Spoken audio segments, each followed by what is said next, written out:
Bismillahirrahmanirrahim. Assalamualaikum warahmatullahi wabarakatuh. Siapa sebenarnya Lakarambau dan mengapa dia dinamai Lakarambau?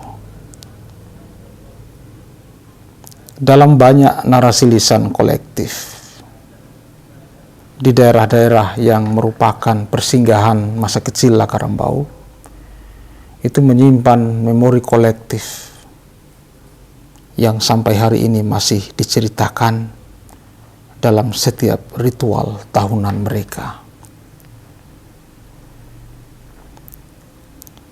Tidak ada kerbau di Buton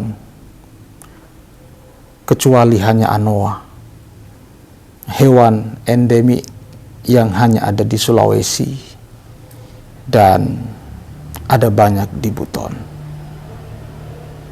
Jadi yang dimaksud sebenarnya Lakarambau itu bukan kerbau, tetapi anoa, kerbau hutan dengan karakter sifat yang pemalu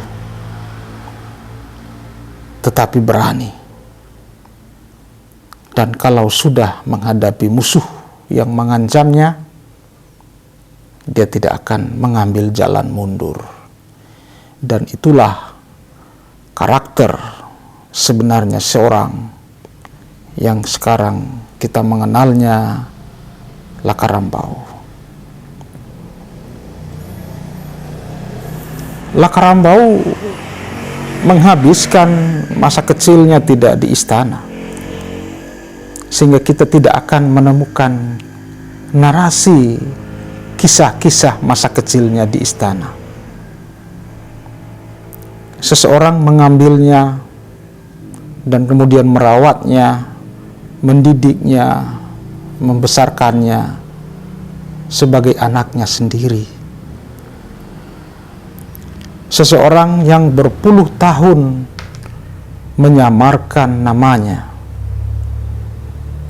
Seseorang yang berpuluh tahun menyaru sebagai jelata, padahal sebenarnya dia adalah bangsawan. Bangsawan dengan kehormatan yang besar dan wibawa yang besar.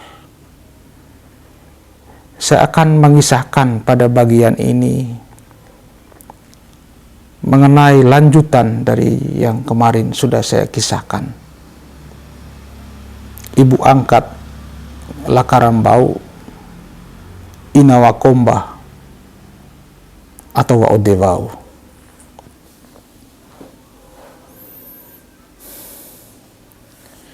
Bagaimana hubungan antara Lakarambau dengan Inawakomba yang adalah Waodevau?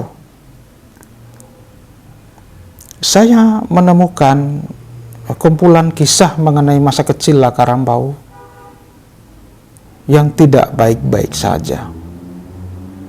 Dia dihadapkan dengan situasi yang sulit. Pada beberapa bagian bahkan ada upaya untuk dia dicelakai. Dan beruntungnya seorang yang punya wibawa besar berdiri di sampingnya, mengawal dan mengawasinya. Inawakomba. Inawakomba adalah Waodevau.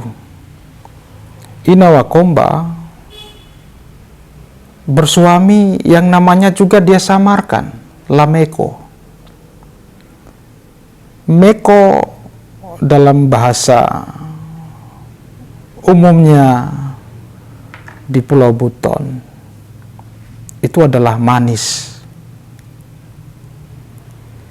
Suami Inawakomba, suami Waodevau, juga menyamarkan namanya yang sebenarnya adalah Laode Sadikin. Anaknya Bawa Bana Laode Walanda. Tetapi ketika dia membesarkan Lakarambau, begitu dia pengasih dan menyayangi Lakarambau, dia menggantilah namanya dengan Lameko. Lakarambau bukan tanpa hubungan dengan Waodewau. Mereka sangat dekat perhubungannya. Waodewau bersaudara dengan Ladini Deng Malaba, Sultan Buton yang ke-14. Ladini Deng Malaba mengambil istri yang bernama Waodewau,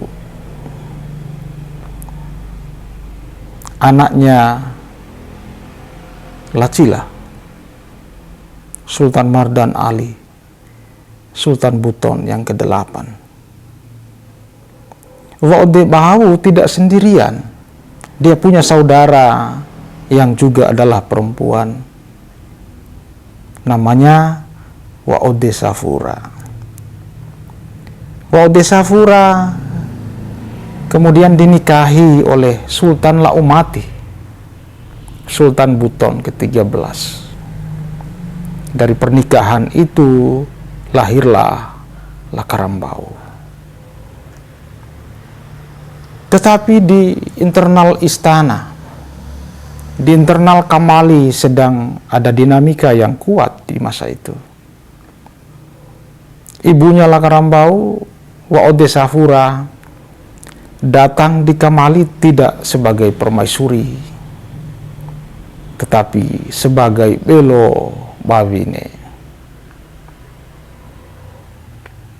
Dia datang tidak sebagai orang kesatu, tetapi dia mendapatkan perhatian kesatu dari Laumati. Sesuatu yang kemudian memantik kecemburuan. Ada kisah yang menarik, kisah yang tidak pernah dikisahkan, karena begitu kelam situasinya. Waodesafura dicelakai,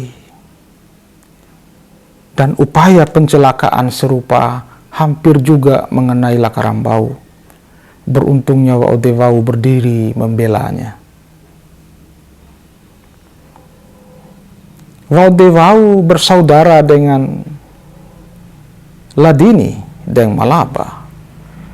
Istri Ladini Waodewau bersaudara dengan Waodesafura, ibunya Lakarambau.